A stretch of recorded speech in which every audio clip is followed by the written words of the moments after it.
Well, the title of this chapter is Modeling Our Orderly World, and as I alluded to in the first video, order is a very important part of the fact that we are even able to study the world that we live in. Because God is a God of order, we are then able to study the order that He created and be able to say, okay, well, I see this pattern, I see that, if I do this, this is going to happen consistently. What are some of the evidences that we see of the order that's in nature? Well, have you ever really looked at a flower carefully? If you've noticed, they seem to have petals that are there in certain multiples. They may be in a multiple of 3 petals or 6 petals. They may be in a multiple of 5 petals.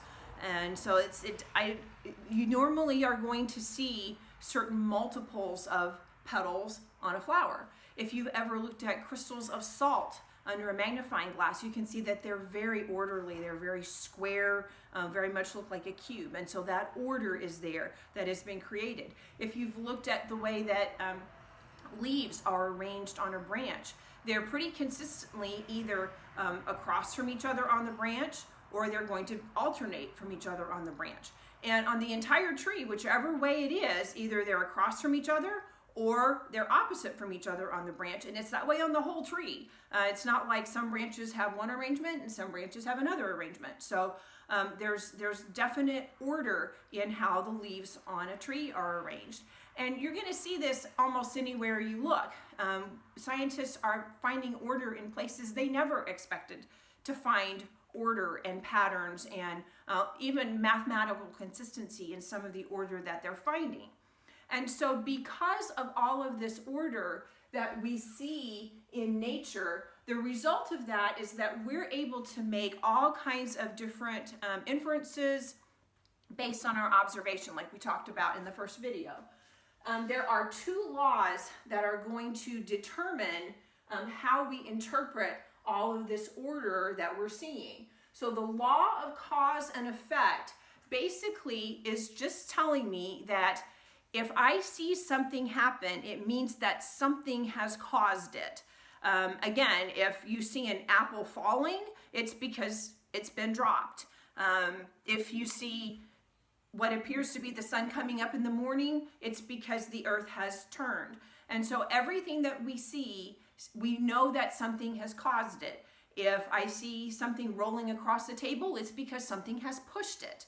And so that law of cause and effect is telling me that everything happens for a reason. And so scientists do a lot of investigating to determine what the reason is behind what they're seeing. The other principle that we are using is called the Principle of Uniformity. Now, if you've studied earth science, I don't want you to get this confused with uniformitarianism, because they are not anywhere alike at all. The Principle of Uniformity, what that tells us is simply that the natural laws that we see aren't going to change. And so therefore, we're going to be able to make predictions. I referred to apples falling a number of different times. We know that the law of gravity is a constant. As long as we're on Earth, everything that falls at the same rate. And it always falls. There's never a time where I have an apple in my hand and I let go of it and it goes up. It just doesn't happen that way. It always falls down towards the earth. And so the fact that I know that that law is uniform, it's always going to be true, allows me to make generalizations about what the other results of my actions are going to be. If I know that if I mix an acid and a base together, they neutralize each other, I know that always happens, and so I know that I can consistently mix an acid and a base together and they're going to neutralize each other. Principle of uniformity. Okay, I know that the sun always comes up in the east and goes down in the west. It's because the earth always rotates the same way. Principle of uniformity. So therefore, I'm able to make a prediction. I know the sun's going to come up in the east in the morning because it has been doing that for years and years and years. It's been doing that. I've never seen it come up in the west. It always comes up in the east. And so those natural laws that God created our universe, created our earth with, are always true unless He decides He's going to suspend them. But from our perspective, those laws are always true. We can depend on them, and therefore we can make predictions based on them.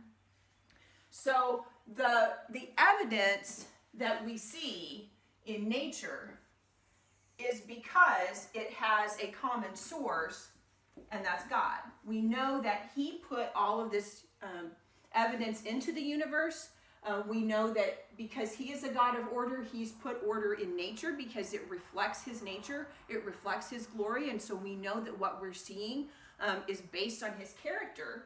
And so therefore, because He is the source of that, we can know that things like some of the evolutionary principles that are out there, we know that those likely are not true, because what we see is that evolution requires a bunch of random processes. And a random process, I've never seen it to produce order. So for example, if I took my stack of papers and I threw them up into the air, they're going to come floating down in all sorts of different places. And it's not going to come back down in an orderly stack. If I do anything randomly, it does not produce order. Only God can produce order, or we can put order into things because He created us in His image. So we therefore can put order into things as well. Random processes do not create order. They only create chaos. They only produce more randomness.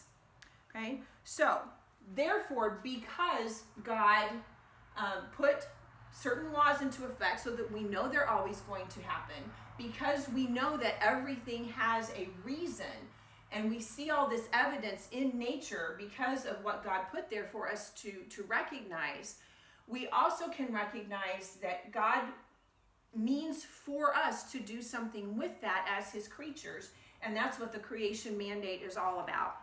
The creation mandate says that God directs us to fill the earth and to have dominion over it. So what that means is that it is our responsibility to take care of it and to meet the needs of people. And the purpose for doing both of those is to bring glory to our Heavenly Father. Okay, so everything that we're studying this year has to do with the order that we find in nature, the laws that God put into place. And what it means for us is that then we can take what we learn to benefit others, to take care of creation, and to glorify God.